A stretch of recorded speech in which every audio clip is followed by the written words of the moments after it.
Hello everyone, in today's video I'm going to guide you how to set up your Cogeco Wi-Fi pods. So let's get started and follow all the steps till the end. First, make sure your modem or gateway is properly installed and connected to the internet.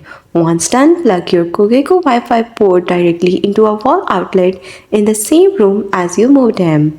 Avoid using power bars or extension codes. Then open the Wi-Fi application on your phone and sign in with your Cogeco account details.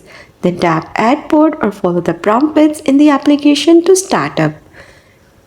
The app will detect the port using Bluetooth and guide you through connecting it to your network. After the initial connection, move the port to another location in your home where you need better coverage.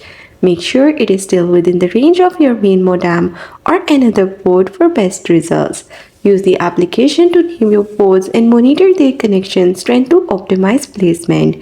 And you are all done. This is how you will be able to set up your Cogeco Wi-Fi pods. Thanks for watching. Don't forget to like and subscribe.